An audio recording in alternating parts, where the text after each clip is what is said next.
The small city of Vidisha in central India was once home to a large pharmaceutical and chemical factory, which was the main industry supporting the area.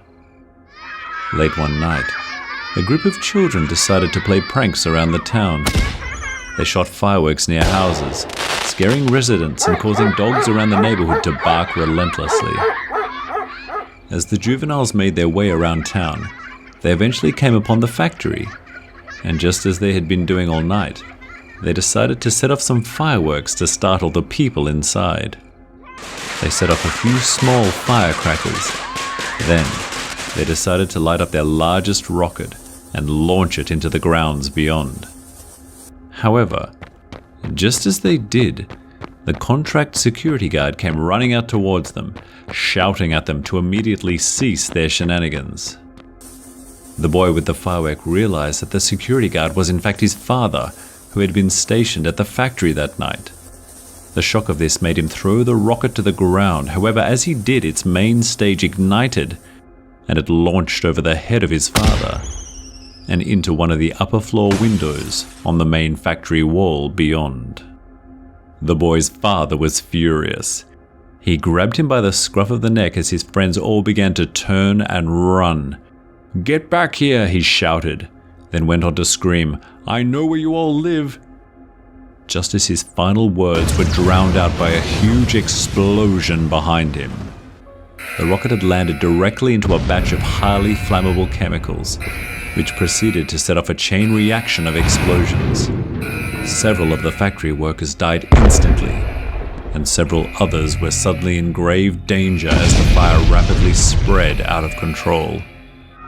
The rising howl of screams from within echoed into the street outside as the victims slowly burned to death. The group of boys looked on in horror at what they had caused, and the son of the security guard's heart sank as his father released him and ran into the burning building to try and rescue the workers. He was quickly overwhelmed by the intense heat and was never seen again. Months after the tragedy, the burnt structure of the factory was a solemn sight and a tragic reminder for the people of Vidisha of that horrible night and the huge loss of life. The area was completely fenced off and stood in condemned ruin as the council deliberated on what to do with the area. Then, unusual sightings began to occur. Some of the townspeople began reporting seeing what they believed was the figure of a man on the grounds. They claimed the figure looked as if it was patrolling the area and looking after the charred remains of the factory. Some said it was the ghost of the security guard who had died. But every time somebody tried to investigate, the figure mysteriously vanished into the factory's surroundings. As the years went by, the sightings of the ghostly figure became fewer and fewer. Some people still saw him every so often, but none were ever able to get close enough to really find out who he was. That was until one evening, when a young child was taking a detour on her walk home from school and happened to come across the ghostly figure. The little girl walked right up to the apparition and realized it was the ghost of the security guard, who was just standing in place, looking up at the charred structure of the factory. The little girl then asked, "Why do you still remain? You did all you could. You're free to go. The workers don't need you to guard them from danger anymore." The ghostly security guard, without breaking the direction of his stare, replied, "I'm not guarding the factory from the dangers outside.